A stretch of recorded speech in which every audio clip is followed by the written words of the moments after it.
YSR Congress party MLA ప్రముఖ నటి రోజా తన మంచి మనసును చాటుకొని ఇప్పుడు సోషల్ మీడియా ద్వారా ప్రశంసలు అందుకుంటున్నారు.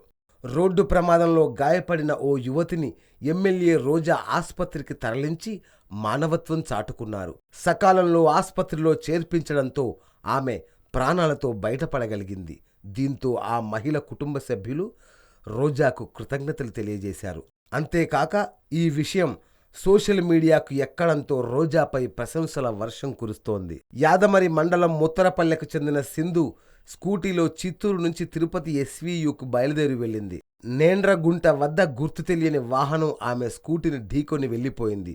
దీంతో తలకు బలమైన గాయాలతో సింధు రోడ్డు పక్కన స్పృహ తప్పి పడిపోయింది. అదే సమయంలో చిత్తూరులో జరిగిన జడ్పీ సమావేశానికి వెళ్తున్న ఎమ్మెల్యే రోజా ఆమెను గుర్తించింది. సింధును తన వాహనంలో పూతలపట్టు ప్రభుత్వ ఆసుపత్రికి తరలించి చికిత్స చేయించింది. సకాలంలో తీసుకొని రావడంతో యువతికి ప్రాణాపాయం తప్పినట్లు వైద్యులు తెలిపారు. సింధు తల్లిదండ్రులు రోజాకు కృతజ్ఞతలు తెలిపారు. మెరుగైన వైద్యం కోసం ఆమెను స్విమ్స్కు తరలించారు. ఇదే విషయంపై సోషల్ మీడియాలో రోజాపై ప్రశంసలు వెల్లువెత్తాయి. ఈ సందర్భంగా రోజా మాట్లాడారు. నేండ్రగుంట చిత్తూరు మార్గంలో 27 కిలోమీటర్ల మేర ఎక్కడా ముఖ్యమైన ఆసుపత్రులు లేవన్నారు. దీంతో ప్రమాదాలు జరిగితే వాహనదారుల ప్రాణాలు పోతున్నాయని, దీనిపై ప్రభుత్వం చర్యలు తీసుకోవాలని కోరారు.